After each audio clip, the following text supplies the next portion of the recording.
Just a question about your first band, Rush release. You had a jam with Clapton? We did. Yeah, we did. And Hendrix saw you play. Yes, well. yes. I played with Clapton. With this very pushy drummer, and he got to know. I knew Eric, but I would never have been pushy enough to ask him to play. But I used to. When I say I knew him, I was doing A-levels in London, in Notting Hill Gate. And I used to go and see Mail and the Blues Breakers. And one day, I rounded the corner to go to Notting Hill Gate Station, and leaning on the railings in his fur coat was Eric Clapton. It was like, ooh. And first day, I was just rushed past, sort of trembling. Then I came round the next day, there he was again. So I went, oh, hello Eric, hello man. I said, what are you doing? He said, oh, well, I like watching people, see, And he was a very remote guy. He had this kind of remote face, He was very inward then. That's where he got all his power from, He was really restrained in socially. And yeah. I said, do you think you'll go to Chicago or something? Don't know what. With sort of, and then he was there every bloody day, and I'd have these little chats with him, not very long.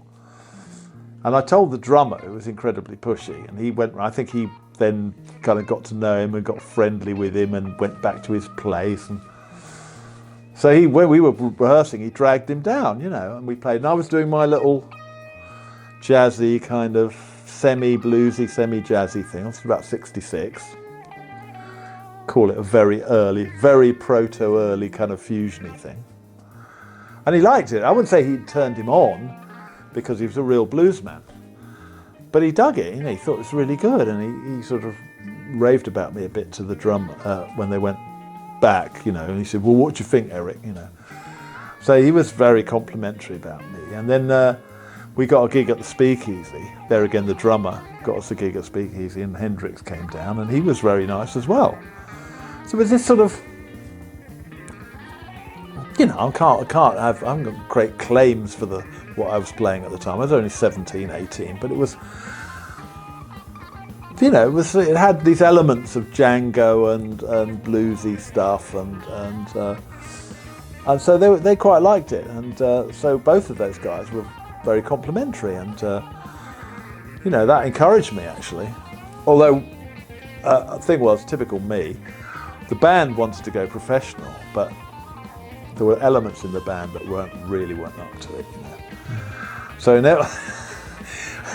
I was unable to sort of say, no, this band's not good enough. So I sort of went, oh no, I've got to go to university. So I went to university instead. Just to escape? Yes, to escape facing reality.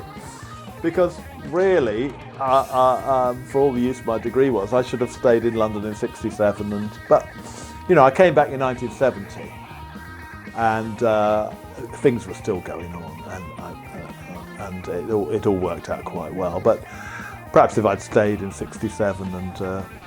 But you were like in Colchester or something? Yeah. Essex University. It's not that far from London. Yeah, but I wasn't part of the scene. I wasn't playing in London. I didn't play a gig in London between 67 and 70. Yeah. I was playing at the university, but that's typical me. In fact, it's a very interesting little thing. I got Bill Bruford's autobiography. Mm-hmm. And the first chapter of Bill Bruford's autobiography, I literally had my mouth out. It's exactly like my life. Like travelling in transit vans and stuff? No. I'm talking up till the age of 21, 20. Oh, yeah.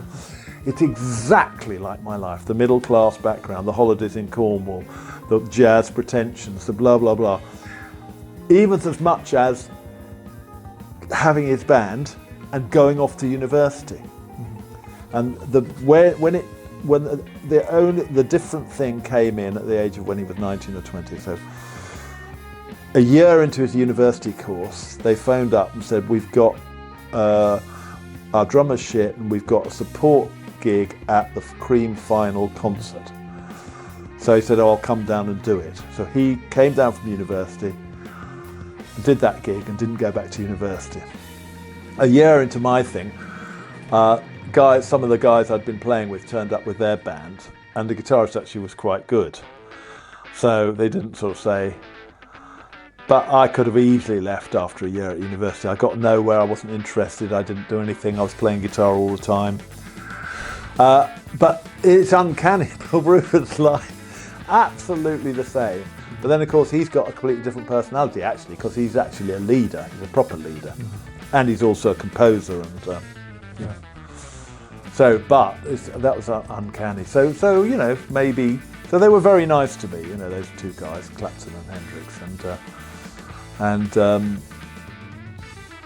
it sort of, you know, even when I went off to university, I thought, well, okay, I'm going to university for 3 years, but I am actually going to play the guitar. I'm going to university to A, please my parents, B, sort of get out of going professional with this band that isn't good enough, you know.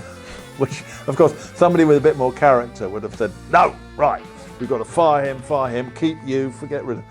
But I've never sacked anybody in my life. Well, no, one person I've sacked, but I'm not going to say who it was. But a lot of musicians are like that, you know. They can't, so what, they let the band sort of disintegrate rather than make the changes, you know. Yeah.